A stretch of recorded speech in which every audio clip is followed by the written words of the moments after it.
ভূমি যেখানে আলেম ওলামাদের হত্যা করা হয়েছে, শাপলা হত্যাকাণ্ড। আজকে আমি এখানে দাঁড়ানো 13 সালে 5ই মেতে আমি সকালবেলা এদিক দিয়ে হেঁটে, বাস থেকে নেমে এদিক দিয়ে হেঁটে সেনা কল্যাণ ভবন, এই বাংলাদেশ ব্যাংকের পিছনে যেটা, সেটা আসছিলাম। তখন আমি লাখ লাখ লোক দেখেছি।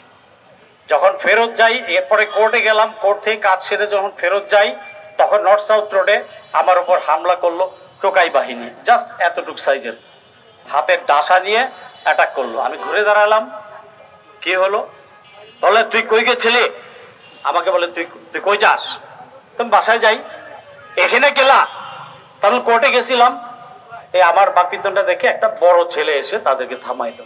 আবার চলে আসলাম, আবার ঘুরে আবার পিছনে আসলো, ওদের খায়েস পিটে নেই, আমাকে পিটাত। আমিও রুখে দাঁড়ালাম। আয়, যা হোক, এক পর্যায়ে ওই ছেলেটা তাকে ফেরত নিয়ে গেল। রাত্রিবেলা দেখলাম হত্যাকাণ্ড।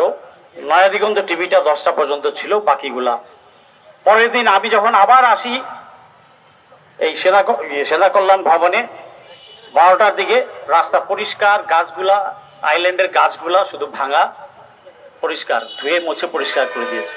আগের দিন রাতে সিটি কর্পোরেশনের যে ময়লা ফেলাই গাড়িগুলো আছে, এই তথ্যটা জেনে রাখুন।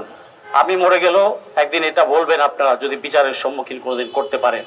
ওই গাড়িগুলো ব্যবহার করা হয়েছে এই লাশগুলো সরানোর জন্য। এটা 100%, আমি যা বলছি 100% সত্য। ওই ড্রাইভার গুলাকে এসে এনে যদি পাছা লাল করা যায়, তাহলে সব বের হয়ে আসবে লাশগুলা কোথায় গিয়ে। এই কথাটা মিডিয়াতে কোনোদিন আসে নাই, অফ দ্য রেকর্ড আমি জানি বলেই আজকে বললাম আপনাদের সামনে। Please keep it recorded. আজকে আমি এখানে বক্তৃতা দিতে পারছি কেন? ওই 75 সালে 15ই আগস্ট, আজকে 15ই আগস্ট নাজাত দিবস, জাতি প্রথমবার মুক্তি পেয়েছিল ওই 15ই আগস্টে। আর তা না হলে এই যে ব্যাংকটা দেখতে পাচ্ছেন, স্টেট ব্যাংক অফ ইন্ডিয়া বা বাংলাদেশ ব্যাংকের পিছনে একটা নাম থাকতো, state bank of India Dhaka, ইতিহাস ভিন্ন হয়ে যেত যদি 75 না আসতো। 75 এসেছিল সময়ের দাবিতে, that was requirement of the time. 75-এর বীর সন্তানদেরকে আমি জানাই, সূর্য সন্তানদেরকে, আমি তাদেরকে সবসময় সূর্য সন্তান বলে অপেক্ষা করি। বাংলার মাটিতে আর কাউকে আমি সূর্য সন্তান মিন করি না। 75-এর বীররাই হচ্ছে আমার কাছে সূর্য সন্তান। মাই স্যালুট টু দা সূর্য সন্তান। তারা সেদিন ত্যাগ স্বীকার করেছিল বলে আপনারা আজকে দাঁড়িয়ে থাকতে পারছেন, অনুষ্ঠান করতে পারছেন, নাগরিক হিসেবে পরিচয় দিতে পারছেন। নাহলে অঙ্গরাজ্য হয়ে যেত, কাশ্মীরের মতো হতো আপনাদের অবস্থা, আমাদের অবস্থা হতো ভারতীয় মুসলিমদের মতো।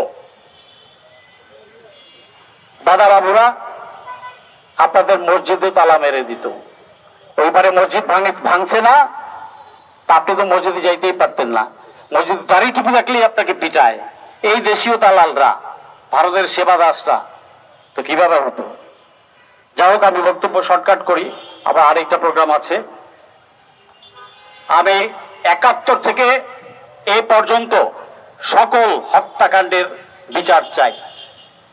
সকল judicial killing, extra judicial killing, গুম খুন, বিডিআর হত্যা, শাপলা হত্যা, সকল কিছুর বিচার চাই। এই শাপলা হত্যার জন্য আলাদা কমিশন গঠন করতে হবে।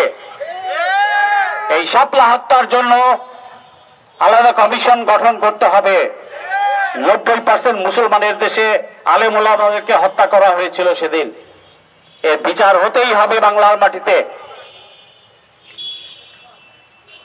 দেলোয়ার হোসেন সাইদি সহ যে আরো যে নেতৃবৃন্দকে, সালাউদ্দিন কাদের চৌধুরী, তাদেরকে বিচারিক হত্যা করা হয়েছে, সেটা পুনরায় তদন্ত হতে হবে, তার বিচার হতে হবে।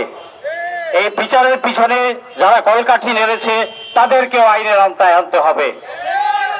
আমরা অতীতের ময়লাগুলা পরিষ্কার করি না বলেই দিন দিন ময়লা জমে জমে আরো ময়লা হয়, দেশটা সংশোধন হয় না। সংশোধন কিভাবে হবে? আপনি পরিষ্কার করার পদক্ষেপ দেন নাই। আগের গুলো ভুলে যান, টাইম পাস, যে যখন গতিতে আসে টাইম পাস করে। এই 75-এর সূর্য সন্তানদেরকে ঝুলিয়ে গেছে বিএনপি যদি সেদিন বিচারটা শেষ করে যেত, তবে আজকে দেশের এই পরিণত হতো না। তাহলে বিডিআর হত্যা আসতো না, শাপলা হত্যা আসতো না, গুম খুন আসতো না, জুলাই হত্যা আসতো না। রাজনৈতিক দলরা ভুল করবে করবে, আবার গদিতে বসবে, চান্দা নিবে, এমনকি সবই খায় ছাগলের মতো। ছাগল যেমন কিনা খায়, পাথর, ইট, বালু, সিমেন্ট, রড সবই খায়। খাচ্ছে না? দেখতে পাচ্ছি না আমি? মিথ্যে কথা নাকি? আমি কি মিথ্যে বলছি? বাস্তব, এটা হচ্ছে। কেন হচ্ছে? সমগ্র বাংলাদেশ সকল জনগণকে রুখে দাঁড়াতে হবে। যার যার এলাকায় যে যেখানে আছেন, ভালো কথাই না হলে ডাসা নিয়ে দাঁড়ান, ওখানে স্পটে সাইজ করেন। দেশটা আমার, আপনার। আইন যেখানে পারছে না, সেখানে আপনাকে স্বাধীনতা রক্ষা করতে হবে। রাষ্ট্র যেখানে ব্যর্থ হচ্ছে, সেখানে আপনাকে মাথা উঁচু করে দাঁড়াতে হবে। এই রাষ্ট্র আপনার, এই দেশ আমার, আপনার, আমাদের সকলের, কানো বাপের না। জুলাই হত্যার বিচার চাই। রক্তের না দাগ না শুকাতেই আপনি নির্বাচনের জন্য খাড়ায় গেছেন। বাহ, কতটা স্বার্থপর বাপ মা, কতটা স্বার্থপর রাজনীতিবিদ এই দেশের। তাদের ছেলেমেয়েরা তো রক্ত দেয় নাই মাঠে, তারা বুঝবে কি? আমি মাঠে ছিলাম, আমি জুলাই যোদ্ধা, আহত জুলাই যোদ্ধা। আমার মাথায় 13টা সেলাই আছে। মৃত্যুর হাত থেকে ফেরত এসেছি আল্লাহ দয়া করেছেন বলে। আমি বুঝি জুলাই সংগঠনগুলো যখন যেখানে যে ডাক দেয় আমি যাই, এটা আমার দায়িত্ব। কারণ আমি রক্ত দিয়েছি, আমার দায়বদ্ধতা আছে এই দেশের জন্য, এই জাতির জন্য। আর্মিতে রেশন খেয়েছি, যতদিন পেরেছি দেশ সেবা করেছি। মৃত্যুর একদিন পর্যন্ত আমি দেশের জন্য, মানুষের জন্য দাঁড়াবো। এই দেশ আমার, আপনার। কোনো দালালি 2 পয়সার দরকার নাই তো। আমি কোনো রাজনৈতিক দলের সদস্য না, হওয়ার ইচ্ছাও নাই। I belong to Bangladesh, 56,000 square mile and 18 crore people, not a political pet, কোন দলের পোষা কুকুর না। দেশের সব জায়গায় সংস্কার দরকার। ইন্টারিম গভর্নমেন্ট হানিমুন পিরিয়ড পার করেছেন, ভালো কথা। 1 বছর পার করেছেন। বিয়ের প্রথম 1 বছর একটু হানিমুনে কাটায় কাপলরা, আপনারাও তাই কাটিয়েছেন। তবে কাটানোর কথা ছিল না। জনগণের ট্যাক্সের পয়সায় হানিমুন কাটাবেন, এটা হতে পারে না। জনগণের ট্যাক্সের পয়সায় ফুর্তি করবেন, এটা হতে পারে না। জুলাই যুদ্ধ আহত যোদ্ধারা, পঙ্গু যোদ্ধারা এখনো যথাযথ কেয়ার পাচ্ছে না, ট্রিটমেন্ট পাচ্ছে না। স্বাস্থ্য উপদেষ্টা, আপনি চেয়ারে ফেভিকল লাগাইয়া বসিয়া আছেন। আপনি মাঠে ঘাটে যাইতে জানেন না, উঠেন না, না যায় আপনার সচিবরা। কয়টা হসপিটাল ভিজিট করেছে তারা? কয়টা গ্রামে আহত হয়ে পঙ্গু হয়ে পড়ে আছে? কয়টা জায়গায় তারা গেছে? কয়টা ফ্যামিলির কাছে তারা গেছে? আমি 3 দিন আগেও সচিবালয়ে, ওখানটায় মুক্তিযোদ্ধা মন্ত্রণালয়ে ঘুরেছিলাম। 2 জন জুলাই যোদ্ধার সাথে দেখা হয়েছে। পরবর্তীতে যে ভেরিফিকেশনটা হয়েছে, উপদেষ্টা সাহেবের ওখানে নাকি সব স্তূপ হয়ে জমে আছে। উনি এমআইএস খুলেন নাই এখনো। কেন এমআইএস খুলছেন না কেন? কে আপনাকে প্ররোচনা করেছে? কে বাধা দিচ্ছে? সেটা পরিষ্কার করেন। আমি আসবো আপনার কাছে, গিয়েছিলাম, আবার যাব। জুলাই যোদ্ধাদের জন্য যাব। আমি ভাতা খাওয়ার জন্য যাব না। আমার জীবন 64 বছর, কয়দিনই বা বাঁচবো। আর জুলাই যোদ্ধাদের জন্য সকলকে যে না করতে চায় তাকেও করতে হবে। জুলাই যোদ্ধার স্পিরিট তাকে ধারণ করতে হবে। সেই আলোকেই নতুন বন্দোবস্তের বাংলাদেশ গড়তে হবে। আপনি আওয়াজ তুলুন শুধু, বাকিটা কাজ এমনি হবে। আওয়াজের ধ্বনিতে ধ্বনিতে কাজ হবে। নরধাম কাঁপবে, ওরা পালাবে। এই শিশু দুধের বাচ্চারাই হাসিনাকে পালিয়ে যেতে বাধ্য করেছে। আর তার লেসপেন্সাররা এখন কলকাঠি রাখছে। তোমাদের ভিতরে এই তোমরা মুসলমান কিনা সন্দেহ আছে।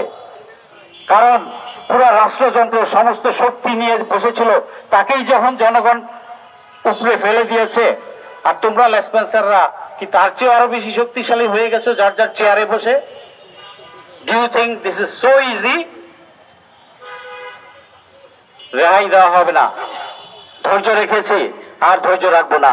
প্রতিষ্ঠানগুলোকে কলঙ্কিত করেছে চোর বাটপার টাকা পয়সা ছাড়া এখনো কাজ হচ্ছে না, আবার তাজা হয়ে উঠছে প্রতিটা মন্ত্রণালয়ে, প্রতিটা সরকারি দপ্তরে। ওই আপনাকে ঘুরাচ্ছে, চা খাওয়াচ্ছে, বসে বিদায় দিচ্ছে, বাস। ও কিন্তু ওই আগের ব্যবসা আবার তাজা করেছে। ওই লেনদেন না হলে হচ্ছে না। তাহলে কিসের পরিবর্তন হলো? কার জন্য রক্ত দিয়েছে? কার জন্য আমরা রক্ত দিয়েছি? এই পরিবর্তন আসতেই হবে। ইন্টারিম গভর্নমেন্ট, মাননীয় প্রধান উপদেষ্টা ডক্টর ইউনূস, আপনাকে অনুরোধ করছি, আপনি আপনার উপদেষ্টা পরিষদের 60% উপদেষ্টাকে বাদ দেন। নতুন করে বিপ্লবীদের মধ্যে থেকে, দেশপ্রেম, কট্টর খাঁটি দেশপ্রেমিক সৎদের মধ্য থেকে আপনি যোগ্য লোক বেছে নেন। এখনো সময় আছে, সময় শেষ হয়ে যায়নি। নির্বাচন, এই নির্বাচনের বাহানা করবেন না, শহীদের রক্তের সাথে বেইমানি করবেন না। নির্বাচনের কারো গতিতে বসানোর জন্য আমরা রক্ত দেই নাই, আমরা দেশকে নতুন বাংলাদেশে করতে চেয়েছি বলে রক্ত দিয়েছি। ভালো হয়ে যান, সরকারও ভালো হয়ে যান। আর রাজনৈতিক দলগুলোকে বলবো, আপনাদের পেটের ভিতরে ওই আওয়ামী লীগের যে লোকগুলাকে শেল্টার দিয়ে রাখছেন, ওদেরকে বের করে আইনের হাতে তুলে দেন। আর নাহলে জনগণ নির্বাচন করতেছেন, নির্বাচন খাওয়ায় দিবে, তখন বুঝতে পারবেন, তখন বিভিন্ন দলগুলা টাস্কি খাবে। আমরা চাই নতুন বন্দোবস্তে বাংলাদেশ করতে। জুলাই যোদ্ধারা আবার জেগে উঠবে, ছাত্র জনতা জেগে থাকো, জাগতে হবে। এই দেশকে আমাদেরই করতে হবে, তোমাদের কি করতে হবে? বুড়া খাটাসরা তাদের ওই টাকার ভাগ বটরা নিয়ে ব্যস্ত থাকবে, পলিটিক্স করবে। সো জেগে উঠো, জেগে থাকো। সবাইকে ধন্যবাদ। আসসালামু আলাইকুম।